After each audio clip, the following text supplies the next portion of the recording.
What's up guys, David here, and yes, as you can see from the title of this video, I broke my Apple Watch. I mean, it technically still works as it can still turn on and everything, but it's pretty much ruined at this point. And repairing it would cost a lot of money. And yes, I did buy a new one with my dad's credit card. What, you thought I was clickbaiting? Hell no, I'm not that desperate for views. I think I've already made this joke in another video. And yes, this is an actual Apple Watch, not a knockoff for the two people who are gonna call me out on that. And no, it was not intentional. I mean, I probably could have stopped myself from doing it.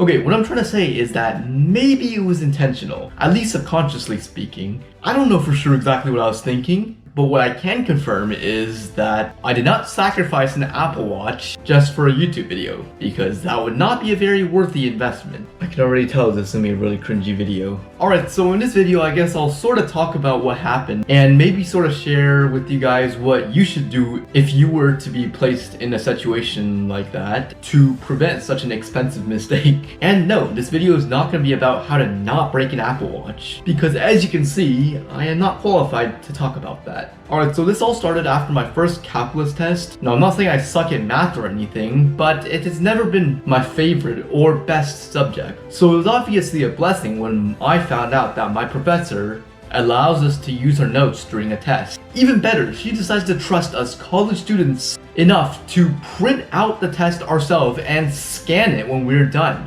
and then submit it ourselves onto Blackboard. I know, right? Great move. Now, I'm not saying I'm gonna support the cheaters, but I mean, I can't really blame people for cheating either. Again, when you let college students cheat with minimal risks, what do you expect us to do? Here's the frustrating part. Some idiots were caught. Now, I wasn't involved in this incident in any way, so I have no idea what really happened, but my guess is that some idiot was stupid enough to ask a big group chat for answers, and another douchebag thought it would be a great idea to snitch. Like in this particular scenario, I don't know who I should be more pissed off about, the snitch or the idiot who got caught cheating. Now, this whole situation didn't piss me off too much. I mean, yeah, obviously my professor had no choice but to make tests in person to prevent cheating, which is fair. But what pissed me off is that she made the test closed notes. This really pissed me off, because if I were to be fully transparent about the first test, the only reason why I did good on that test was because I was able to use my notes. But now I can't do it anymore. She also started to take off points for students who aren't going to class, which really sucked because now I have to sit through that boring and unproductive lecture. I mean, usually I would learn a lot more if I were to just learn the concepts myself as compared to just going to her class. So I've been pretty stressed out about it ever since. I had to study double the amount because I can't rely on my notes anymore. And trust me, in a class like calculus, where there's a bajillion formulas to memorize, that is a huge loss. Anyways, later that day, I decided to go on a run, and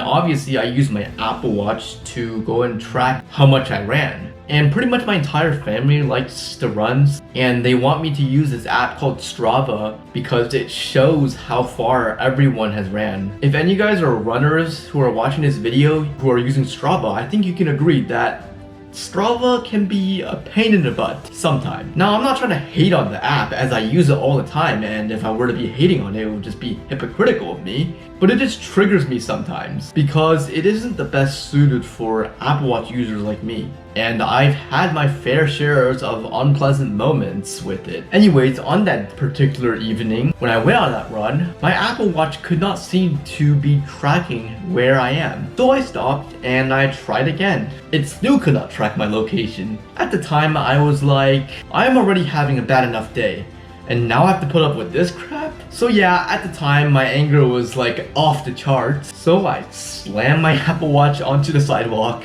and surprise, surprise, it is broken. And oh my goodness, after throwing that for that earlier scene, I can't even turn it on anymore. Whatever, I guess I'll keep this as a collector's item. So the next day, I looked around the internet to see how much people are charging for an Apple Watch repair. And the prices just blew my mind. Like, I figured this probably won't be too cheap, but all the third-party stores were charging anywhere from $150 to $200 for my particular Apple Watch model repair, which is a Series 3 Apple Watch. What is even more stupid is that I can easily just get a brand new one from Walmart for $160. I mean, it'll probably be close to $180 after taxes and everything, which, by the way, is how much I paid for this. Like, I guess I kinda understand why it could be this expensive for all Apple Watches, since realistically it should cost about the same to repair any Apple Watch as in the business owner's standpoint, right? Like, a screen for an Apple Watch Series 6 should cost about the same as the Apple Watch 3, right? So I guess it makes some sense that the prices are so high, but I mean, obviously for me, the more logical option is to just buy a new Apple Watch. I mean, at least now I don't have to keep worrying about charging it every day, because the battery of the new one is probably be better than the battery of the old one.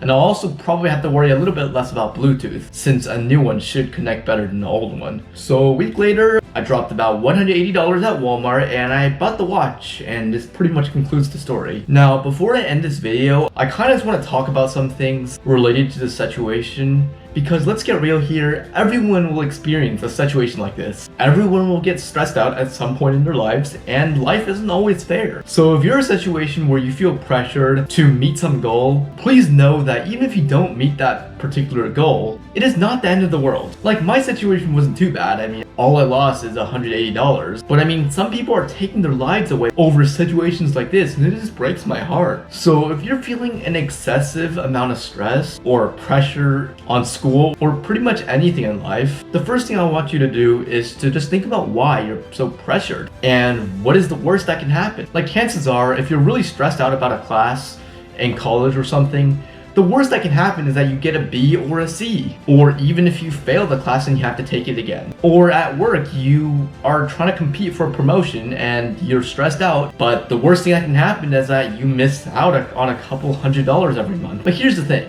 All of this is okay. I mean, life is full of opportunities, and you don't need to beat yourself up just because you miss one of them. Anyway, that's pretty much all I have for this video. I try to make this part relatively short because this is a rather sensitive topic. My question to you is, what do you do to relieve stress? Let me know in the comments below, and I'll see you guys next time.